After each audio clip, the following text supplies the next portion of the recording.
Time के borewell machine air pressure से drill करते हैं जो 2500 मीटर की गहराई तक ड्रिल कर सकते हैं। यह लगभग 2.5 किलोमीटर होता है और इसके कंप्रेसर का एयर प्रेशर आपको हैरान कर देगा जो 4500 psi का है। क्या आप इमेजिन कर सकते हो कि यह प्रेशर कितना ज़्यादा है? अंदाज़ा आप इस बात से लगा सकते हो कि हमारे गाड़ियों के टायर में सिर्फ 30 से 40 psi के प्रेशर से हवा भरी जाती है। यह जो आप मशीन देख रहे हो इसका नाम down the hole drilling rig है, जिसको शॉर्ट में DTH बोलते हैं। यह बोरवेल मशीन ठीक हमारे घर में छोटी ड्रिल मशीन होती है उसी की तरह काम करती है, लेकिन यहाँ पर जो ड्रिल बिट होता है वह अलग टाइप का होता है जो हाई प्रेशर एयर पर ऑपरेट करता है, जो एक बहुत ही बेहतरीन इंजीनियरिंग भी है। इस मशीन में बेसिकली दो सेपरेट मैकेनिज्म होते हैं जो मिलकर काम करते हैं। एक कंप्रेसर जो हाई प्रेशर एयर को कंप्रेस करने का काम करता है और दूसरा मैकेनिज्म ड्रिलिंग रिग होती है जो बोरवेल को ड्रिल करने का काम करती है। कंप्रेसर और ड्रिल रिग कई बार आपको एक ही ट्रक पर दिख जाएगी, लेकिन जो हेवी ड्यूटी मशीन होती है उनके कंप्रेसर की साइज काफ़ी ज़्यादा बड़ी होती है, तो उनके कंप्रेसर को एक अलग ट्रक पर रखा जाता है। एक्चुअल में ज़्यादातर हम इस ड्रिलिंग रिग में इंटरेस्टेड होते हैं, लेकिन यहाँ पर मास्टरमाइंड कंप्रेसर ही होता है जो साइड में ट्रक पर लोडेड रहता है। यहाँ पर एक हेवी ड्यूटी इंजन लगा रहता है जो लगभग 400 से 500 HP की पावर का होता है। यह डिपेंड करता है कि मशीन की ड्रिलिंग पावर कितनी है। यदि मशीन 1000 मीटर तक ही ड्रिल कर सकती है तो इसके इंजन की पावर भी कम ही होगी। यह इंजन 12 सिलेंडर का हो सकता है जो ठीक हमारे नॉर्मल गाड़ियों के इंजन की तरह ही काम करता है। इंजन का वर्किंग मैकेनिज्म को मैंने इस वीडियो में एक्सप्लेन किया है, तो वीडियो कंप्लीट होने के बाद में आप यहां से देख सकते हो। डिटेल्स आपको डिस्क्रिप्शन में मिल जाएगी। इंजन की मेन शाफ्ट कंप्रेसर से जुड़ी रहती है। यह एक रोटरी स्क्रू टाइप कंप्रेसर है। इस कंप्रेसर में दो रोटर होते हैं, एक मेल रोटर दूसरा फीमेल रोटर। सिर्फ मेल रोटर को ही इंजन से डायरेक्ट पावर मिलती है। कंप्रेसर के पहले एयर फिल्टर लगा रहता है जो बाहर से हवा को अंदर की तरफ खींचता है और हवा में अवेलेबल डस्ट पार्टिकल को रिमूव करता है। बाद में हवा इन रोटर ब्लेड पर पहुंचती है और यह रोटर कुछ इस टाइप के बने होते हैं कि एक बार जो हवा ट्रैप हो जाती है उसको वापस पीछे नहीं जाने देते और आगे की तरफ एक छोटे एरिया में कंप्रेस करते जाएंगे। और यहाँ पर पहुंचते पहुंचते एयर का प्रेशर बहुत ज्यादा बढ़ जाएगा, लेकिन साथ में एयर का टेम्परेचर भी काफी ज्यादा बढ़ जाता है, तो इसको हमें थोड़ा ठंडा करने की जरूरत है। तो यहाँ पर पावरफुल रेडिएटर लगे रहते हैं जो इस हाई प्रेशर एयर को थोड़ा कूल डाउन करने का काम करते हैं। एयर का टेम्परेचर रिड्यूस होने के बाद में फ्लेक्सिबल पाइप की हेल्प से एयर को भेजा जाता है ड्रिलिंग रिग के कंट्रोल बोर्ड में। इस कंट्रोल बोर्ड से प्रेशर को मैनेज किया जाता है और यहाँ से हाई प्रेशर एयर जाती है स्वीवल मैकेनिज्म के पास में। स्वीवल एक बहुत ही इंपॉर्टेंट कंपोनेंट होता है जो हाई प्रेशर एयर को ड्रिल स्ट्रिंग से जोड़ता है और यहाँ से आगे ड्रिलिंग स्टार्ट हो जाती है। लेकिन इस मैकेनिज्म को थोड़ा सा समझना जरूरी है। यहाँ पर साइड में दो एयर मोटर होती है जो पूरी स्ट्रिंग को रोटेट करवाने का काम करती है, लेकिन इस रोटेशन से ड्रिलिंग नहीं होती है। इसके कुछ अलग ही काम है, मैं आपको आगे बताऊंगा। यह दोनों मोटर भी एयर प्रेशर से ही काम करती है, जिनका मैकेनिज्म हमें समझना चाहिए।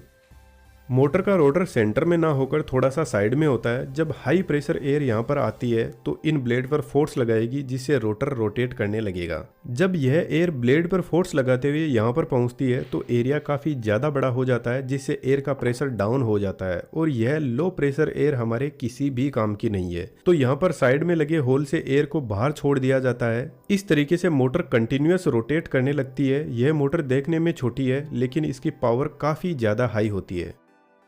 कंट्रोल बोर्ड से मेन पाइप को डायरेक्टली इन स्ट्रिंग के पाइप से कनेक्ट किया जाता है जिसमें एक्सट्रीमली हाई प्रेशर को भेजा जाता है, इसलिए यहाँ पर यह पाइप मजबूत स्टील के बने होते हैं। इन पाइप के आगे ड्रिल बिट लगा रहता है जो असल में एक हैमर होता है और यह हैमर कितने ही मजबूत पत्थर को तोड़ सकता है, जो अपने आप में एक बेहतरीन इंजीनियरिंग यूज करता है। वैसे तो यह पूरा हैमर एक हाई स्ट्रेंथ स्टील का बना होता है, लेकिन सिर्फ इसका आगे का पार्ट ही पत्थर के डायरेक्ट कॉन्टेक्ट में आता है, जिस पर कुछ ऐसी बॉल लगी रहती है और यह बॉल काफी ज्यादा लंबी होती है जिसको हैमर के हेड में अच्छे से फिट किया जाता है। यह बॉल बनी होती है एक बहुत ही स्ट्रॉन्ग मेटल की जिसका नाम है टंगस्टन कार्बाइड, जिसकी वजह से यह बॉल पावरफुल स्ट्रोक सहन कर सकती है और इन पर फ्रिक्शन का भी कोई ज्यादा खास फर्क पड़ता है नहीं। हैमर को खोलकर देखते हैं इसके अंदर क्या प्रोसेस चलती है। यह मेन हैमर होता है, इसके आगे बॉल लगी रहती है। हैमर के पीछे एक भारी भरकम पिस्टन होता है जो हैमर पर कॉन्टिन्यूसली स्ट्राइक करता है और पिस्टन के ऊपर लगा रहता है एक खाली सिलेंडर। देखो यहाँ पर कंफ्यूज हो सकते हो तो थोड़ा सही से समझना। पिस्टन के ऊपर और नीचे दो चेंबर है और हमें अच्छे से पता है कि यदि पिस्टन के एक साइड में हाई प्रेशर होगा और एक साइड में लो प्रेशर होगा तो पिस्टन हाई प्रेशर से लो प्रेशर वाली साइड में जाएगा। फिलहाल पिस्टन के नीचे के चेंबर को देखो, यह पूरा खाली पड़ा है।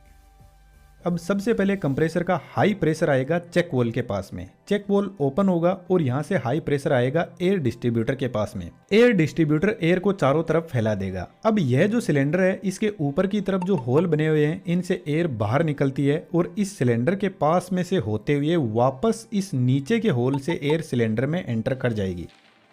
अब सिलेंडर के अंदर से ही हवा या तो ऊपर जाएगी या नीचे, क्योंकि बाहर से सिलेंडर हवा को जाने नहीं देगा, यहाँ से ब्लॉक कर रखा है। अब हवा नीचे जाना चाहती है, फिर पिस्टन ने यहाँ से भी हवा को ब्लॉक कर रखा है, तो फिर हवा ऊपर जाने लगती है इस सिलेंडर में से। यहाँ पर देखो चेंबर बने रहते हैं, तो फिलहाल हवा इस चेंबर में से होते हुए पिस्टन के ऊपर भरने लग जाएगी और पिस्टन को ऊपर से नीचे की तरफ फोर्स लगाएगी। अब पिस्टन के ऊपर की तरफ हाई प्रेशर है और नीचे की तरफ लो प्रेशर, तो पिस्टन स्पीड में नीचे आएगा और हैमर से स्ट्राइक करेगा।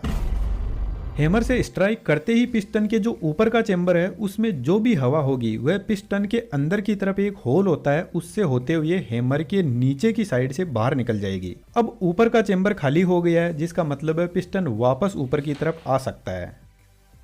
अब पिस्टन के नीचे के चेंबर में यह जो गैप बना हुआ है इससे हवा नीचे की तरफ भरने लगेगी, जिससे पिस्टन वापस ऊपर उठने लगेगा और इस पोजीशन पर पिस्टन आएगा तो पिस्टन के नीचे के चेंबर में जितनी भी हवा थी वह हैमर के अंदर से होते हुए पूरी बाहर निकल जाएगी और फिर से वापस ऊपर के चेंबर में हवा भरने लगेगी और फिर से पिस्टन हैमर पर जाकर स्ट्राइक करेगा और यही प्रोसेस ऑटोमेटिकली चलती रहती है।